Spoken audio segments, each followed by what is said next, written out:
Hollow street शहर के कोनों में छुपी हुई एक सड़क थी। कभी यहाँ अंग्रेजों के जमाने के अमीर लोग रहते थे। बड़ी हवेलियां, गुलाबों से सजे बगीचे और ऊंचे नक्काशीदार गेट। लेकिन आज यह सड़क लगभग उजाड़ थी। ज्यादातर घर या तो खाली पड़े थे या फिर उनमें बूढ़े लोग रहते थे जो बाहर दुनिया से कट चुके थे। सड़क के आखिर में था वह घर, 2 मंजिला, पुरानी लकड़ी और पत्थरों से बना। लोग उसे भूला हुआ घर कहते थे। खिड़कियों में टूटे शीशे, जंग लगे गेट और बरामदे पर जमी मोटी काई। रात को जब कोई वहां से गुजरता तो हवा के साथ घर से अजीब कराहने जैसी आवाजें आती। ऐसा लगता जैसे कोई फुसफुसा रहा हो। लीना 23 साल की लड़की बचपन से ही इस सड़क पर रहती थी। बचपन में उसकी दादी अक्सर उस घर की कहानियां सुनाया करती। उस घर में आत्माएं कैद हैं, अगर कोई अंदर गया तो वापस नहीं आता।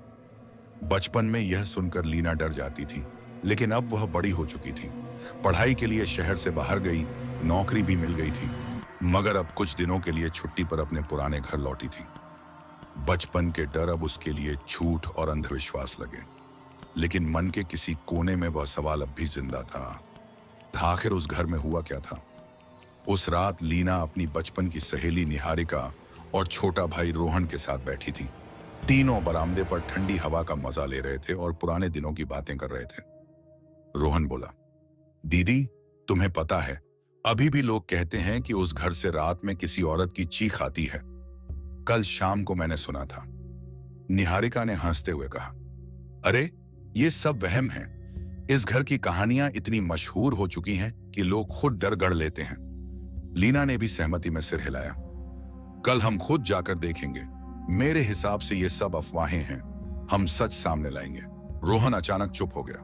उसकी आंखों में चमक और डर दोनों दिख रहे थे। पक्का? उसने धीमी आवाज में पूछा।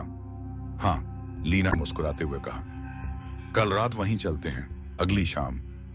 आसमान पर बादल छाए हुए थे, चारों तरफ हल्की धुंध और ठंडी हवा बह रही थी। लीना, निहारिका और रोहन तीनों उस घर के गेट तक पहुंचे। गेट धक्का देते ही चरमराकर खुला। लोहे की कराह सी लग रही थी, जैसे किसी ने नाराज होकर रो दिया हो। बरामदे पर कदम रखते ही हवा और ठंडी हो गई। अंदर घुप अंधेरा था। लीना ने टॉर्च निकाली और रास्ता रोशन किया। धूल से ढकी दीवारें, टूटे फर्नीचर और जाले हर जगह फैले थे। रोहन डरते डरते बोला, दीदी, वापस चलते हैं। लीना हंसी, लेकिन अंदर का माहौल उसकी हिम्मत भी तोड़ रहा था। डरने की जरूरत नहीं, हम बस ऊपर जाकर देखेंगे और वापस आ जाएंगे। वे धीरे धीरे सीढ़ियों की तरफ बढ़े। तभी अचानक ठक, कहीं ऊपर से कोई भारी चीज गिरी। तीनों वहीं जम गए। निहारिका ने कांपते हुए पूछा, यह क्या था? लीना ने टॉर्च ऊपर घुमाई, मगर खाली सीढ़ियां दिखी। शायद कोई लकड़ी टूटी होगी, उसने मजबूरी में कहा। फिर धीरे धीरे ऊपर से किसी के कदमों की आवाज आने लगी।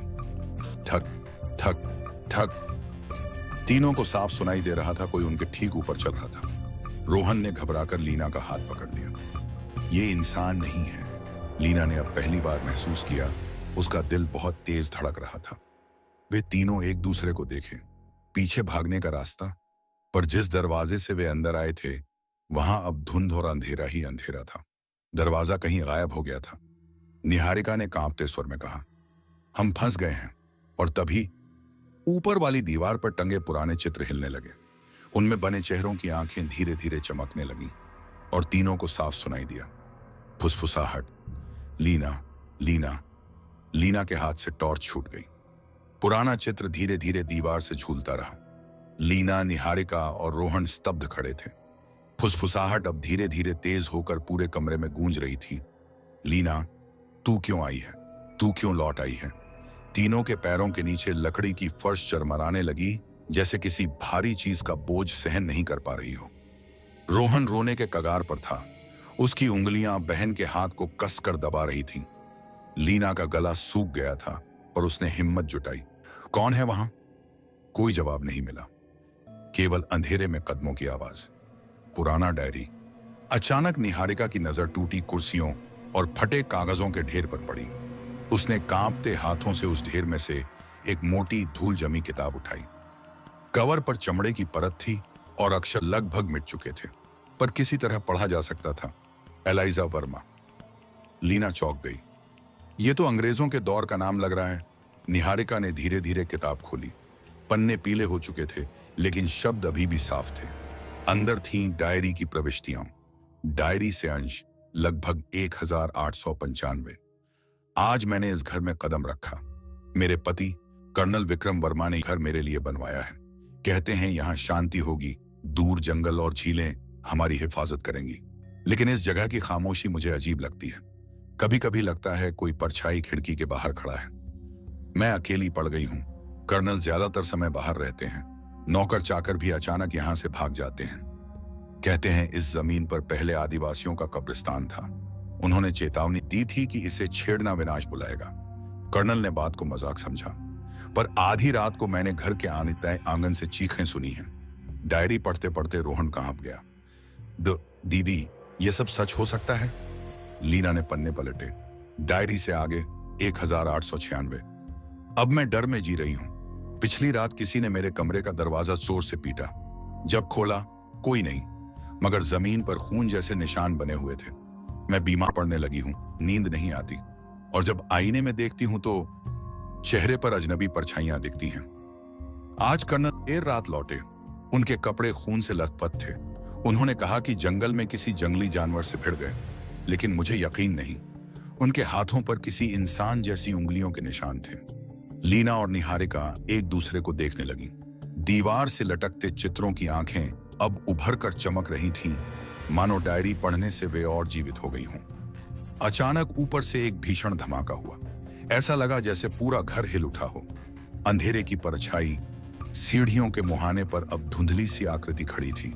लंबा कद, चेहरा परछाइयों में छुपा, मगर उसकी आंखें लाल जलती हुई।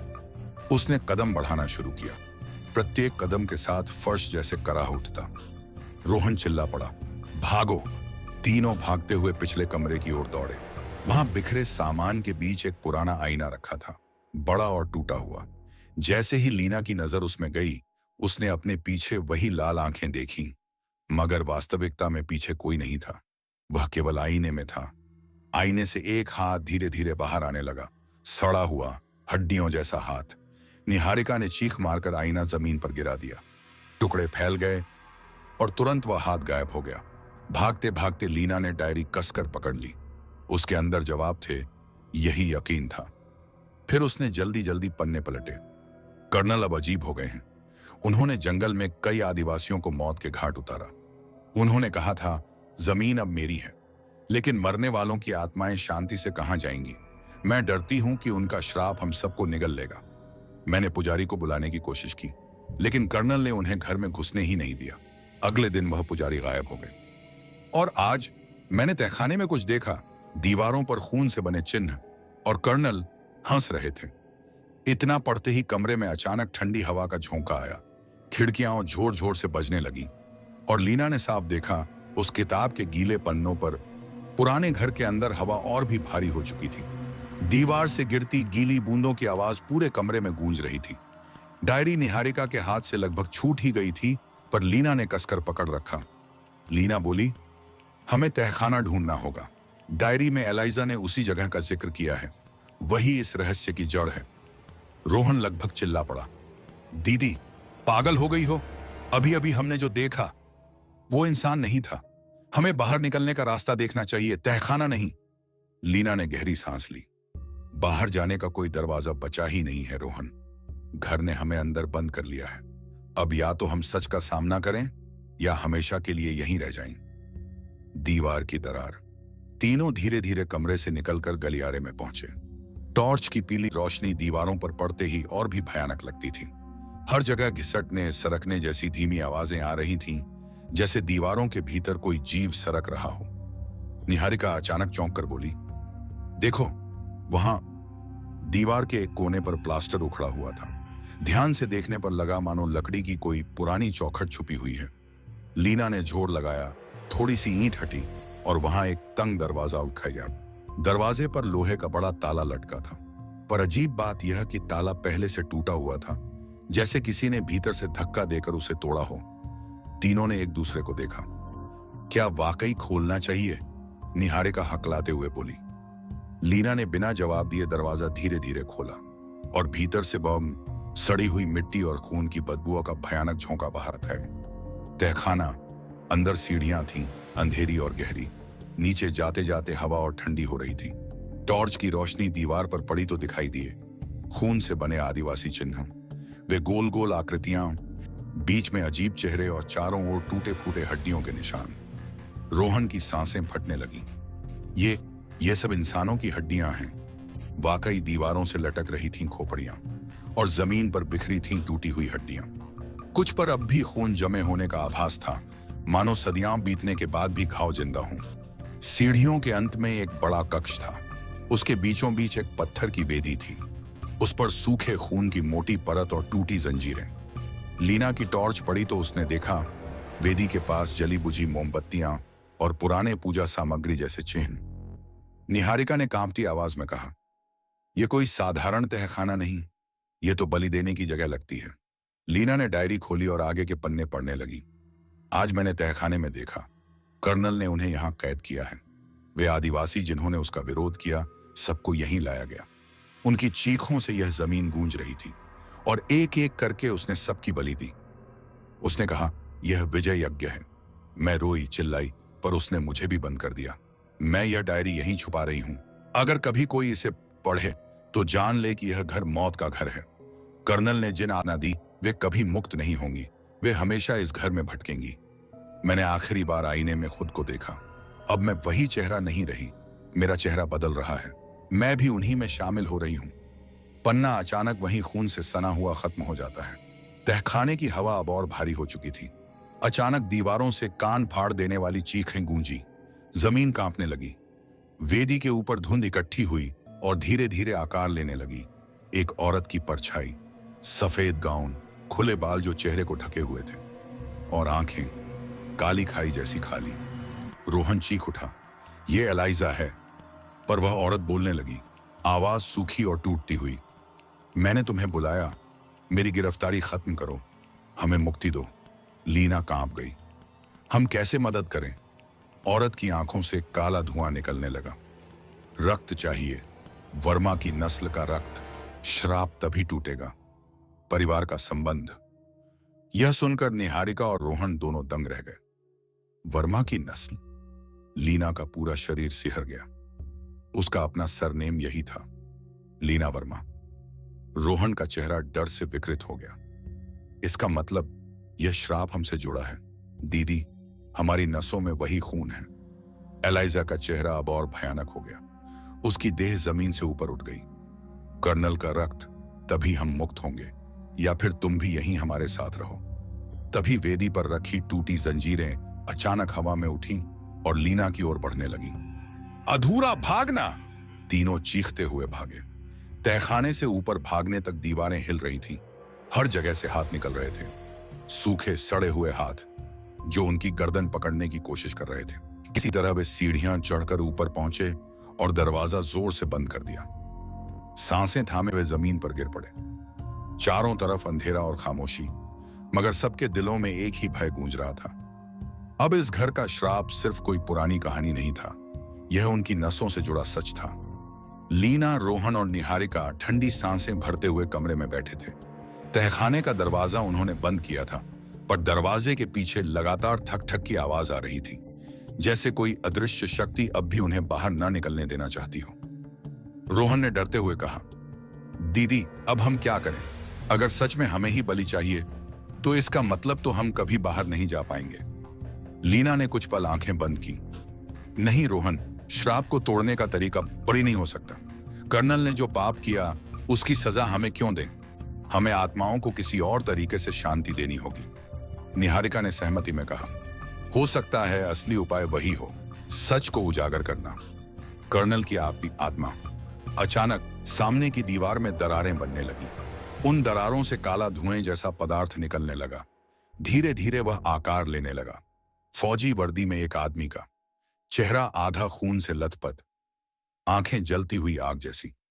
कर्नल विक्रम वर्मा। उसकी आवाज गड़गड़ाहट की तरह गूंजी। कौन है जिसने मेरे तहखाने को अपवित्र किया? तीनों सहम गए। कर्नल का चेहरा अब और भयानक होता जा रहा था। तुमने मेरी स्त्री की लिखी बातें पढ़ी।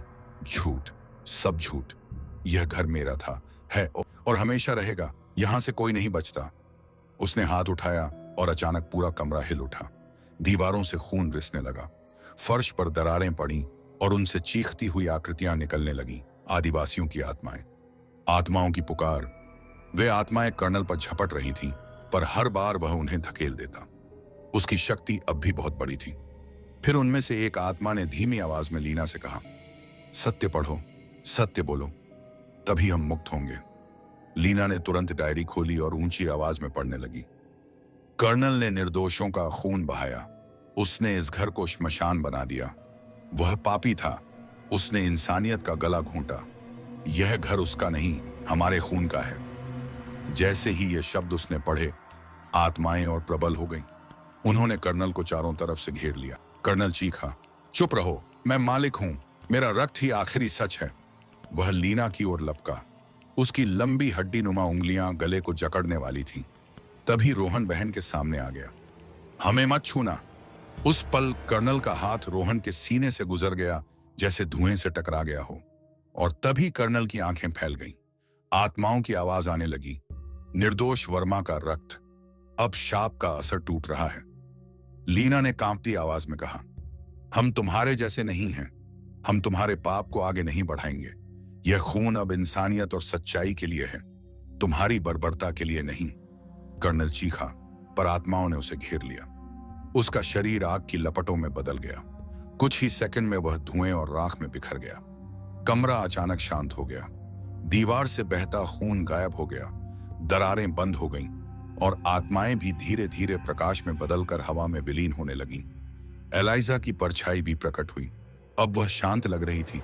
चेहरा पीला नहीं, बल्कि उजली आभा से भरा हुआ। उसने धीरे से कहा, धन्यवाद। मेरी आत्मा और उन सबकी आत्माएं जिन्हें कैद किया गया था, आज मुक्त हैं। श्राप समाप्त हो गया है। धीरे धीरे वह प्रकाश में बदलकर गायब हो गई। घर से बाहर अचानक जोरदार धमाका हुआ और मुख्य दरवाजा खुल गया। तीनों ने चौंक कर देखा। दरवाजे के बाहर सड़क साफ दिखाई दे रही थी। शांति भरी रात, चांदनी और हल्की हवा। वे बिना देर किए बाहर भागे। जैसे ही गेट पार किया, पीछे से घर से कराहने जैसी अंतिम आवाज आई और फिर घर बिल्कुल शांत हो गया, मानो हमेशा के लिए सो गया हो। सुबह के समय तीनों अपने घर लौटे। रोहन अब भी कांप रहा था, मगर उसकी आंखों में एक नई चमक थी। दीदी, हम बच गए, सच में हम बच गए। निहारिका मुस्कुराई। हाँ, और सबसे जरूरी बात, हमने उन्हें मुक्ति दी। अब वहां कोई आत्मा भटकती नहीं रहेगी। लीना ने डायरी का आखिरी मुड़ा हुआ पन्ना धीरे धीरे हवा में उड़ा दिया। वह दूर आसमान में उड़ गया और चांदनी में चमकते हुए गायब हो गया। उसने गहरी सांस ली और बोली, अब यह श्राप खत्म। यह घर अब इतिहास ही है, डरावना सच नहीं। उपसंहार हॉलो स्ट्रीट की खामोशी। समय बीतता गया। उस घर के पास से लोग गुजरते, पर अब बिल्कुल कोई अजीब आवाज नहीं आती। सिर्फ टूटी खिड़कियां और सूना बरामदा बचा था। शहर के लोग धीरे धीरे उस जगह को भूल गए, मगर लीना, रोहन और निहारिका जानते थे, वहां कभी एक अंधेरा साम्राज्य था। उन्होंने उसका अंत किया था और हमेशा के लिए हॉलो स्ट्रीट फिर से शांत हो गई। नया सवेरा, गांव की फुसफुसाहटें। अगली सुबह शहर के लोग हॉलो स्ट्रीट के पास जमा हुए। लोग अब तक उस घर की तरफ झांकने से भी डरते थे, मगर अचानक पता चला कि रात भर वहां से कोई अजीब आवाज नहीं आई। पास पड़ोस की एक बूढ़ी औरत बोली, सालों से हर अमावस पर उस घर से चीखें आती थीं, पर कल रात कुछ भी नहीं। दूसरी आवाज आई, मुझे लगा तू झूठ बोल रही है, पर सच कहूं बिल्कुल चुप्पी थी, जैसे किसी ने घर को सुला दिया हो। धीरे धीरे यह चर्चा हर तरफ फैल गई। हॉलो स्ट्रीट का घर अब शांत हो चुका है। घटना के बाद भी लीना चैन से नहीं सो पा रही थी। उसके सपनों में बार बार एलाइजा आती, मगर अब चेहरा प्रसन्न होता। एलाइजा हमेशा बस यही कहती, धन्यवाद हमें मुक्त करने के लिए। रोहन बहुत बदल चुका था। अब वह डरपोक बच्चा नहीं लग रहा, बल्कि एक गहरे अनुभव से गुजरकर और परिपक्व हो चुका था। दीदी, उसने कहा, अब अगर कभी कोई मुझे डराकर कहेगा कि उस घर में भूत है, तो मैं बिना झिझक कहूंगा, हमने अपनी आंखों से देखा और हमने ही उन्हें आजाद किया। निहारिका ने मजाक में कहा, देख लेना, कभी इतिहास की किताबों में भी लिखा जाएगा कि वर्मा भाई बहन और उनकी दोस्त ने श्रापित घर का अंत किया। तीनों हंस पड़े। बड़ी मुश्किल से आई यह हंसी उनके लिए सबसे बड़ी राहत थी। धीरे धीरे लोग लीना और उसके परिवार की ओर नए नजरिए से देखने लगे। कभी वे उन्हें डर और शक्र की निगाह से देखते थे। ये वर्मा लोग हैं, श्राप इनकी नसों से जुड़ा है। मगर अब वही लोग सम्मान से कहते थे, अगर वर्मा परिवार के बच्चे न होते तो शायद हम सभी हमेशा उस श्राप से डरते रहते। लीना के मन का बोझ धीरे धीरे हल्का होने लगा। उसने सोचा, हाँ, हमारे नाम पर श्राप था, लेकिन हमने उसे मोड़कर आशीर्वाद बना दिया। कुछ हफ्तों बाद नगर निगम ने उस पुराने घर को गिराने का निर्णय लिया। जब मजदूर बड़े औजारों के साथ पहुंचे तो सभी को यही डर था कि कहीं फिर कोई अजीब घटना ना हो। लेकिन ऐसा कुछ नहीं हुआ। घर धीरे धीरे जमीन पर गिरता गया। भीतर सिर्फ टूटे पत्थर, मिट्टी और लकड़ी रह गई। उसके बाद उस जगह पर हरियाली फैल गई। बच्चों ने वहां खेलना शुरू कर दिया। अब वह जगह जो कभी चीखों और परछाइयों से भरी थी, मासूम बच्चों की हंसी और किलकारियों से गूंजने लगी। समय बीता। लीना ने वापस अपनी नौकरी शुरू की, मगर अब उसमें आत्मविश्वास कहीं ज्यादा था। उसने तय किया कि जो भय और अंधकार उसने देखा, उसकी बातें वह लोगों तक पहुंचाएगी। वह लोगों को बताएगी कि अंधविश्वास और पाप की जड़ें कितनी गहरी होती हैं और उनका अंत साहस और सच से ही हो सकता है। रोहन ने भी पढ़ाई में खुद को जोड़ा और मन ही मन तय किया कि वह इतिहास और पुरातत्व का अध्ययन करेगा, शायद ताकि फिर किसी और जगह दबी हुई ऐसी कथा को उजागर कर सके। निहारिका अक्सर मजाक में कहती, अगर तुम इतिहासकार बने तो पहले दिन ही तुम्हें हॉलो स्ट्रीट के श्राप पर लेक्चर देना होगा। तीनों हंस पड़ते। एक रात लीना ने सपना देखा। वह उसी पुराने घर के बरामदे में खड़ी थी, मगर घर अब टूटा फूटा नहीं था। वह चमक रहा था, साफ सुथरा और सुंदर। दरवाजे पर फूल रखे थे। एलाइजा सामने आई। उसका चेहरा संतोष से भरा हुआ था। उसने लीना से कहा, अब यह घर कभी अंधकार का प्रतीक नहीं रहेगा। अब यह तुम्हारे साहस की कहानी है। जब तक लोग सच में विश्वास और हिम्मत रखेंगे, कोई भी श्राप स्थायी नहीं रहेगा। फिर एलाइजा धीरे धीरे प्रकाश में बदल गई और पूरा दृश्य गायब हो गया। सुबह लीना जब उठी तो उसका चेहरा चमक रहा था। उसने भीतर से जाना, सच और साहस ही सबसे बड़ी शक्ति है। हॉलो स्ट्रीट अब एक साधारण सड़क थी। वहां खेलते बच्चे, हंसते लोग और चांदनी में मुस्कुराते चेहरे। और उस सड़क के कोने पर खड़ा वह पुराना घर अब नहीं था। उसकी जगह नई जिंदगी थी।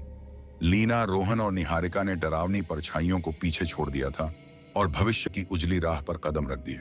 अगर आपको मेरी कहानी पसंद आई हो तो कृपया वीडियो को लाइक कीजिए, चैनल को सब्सक्राइब कीजिए और घंटी का बटन दबाना मत भूलिए, ताकि मेरी नई कहानियां सबसे पहले आप तक पहुंच सकें। आपका प्यार और सहयोग मेरे लिए बहुत कीमती है। धन्यवाद। प्लीज प्लीज यार, सब्सक्राइब कर दो, मेहरबानी होगा। अगर आपको यह डरावनी कहानी पसंद आई हो तो सावधान रहिए और चैनल को सब्सक्राइब कर लीजिए, वरना अगली बार की रात ये परछाइयां शायद आपके पास भी आ सकती हैं। लाइक कीजिए, सब्सक्राइब कीजिए और घंटी का बटन दबाना मत भूलिए, वरना अगली दास्तान आप पर भी हावी हो सकती है।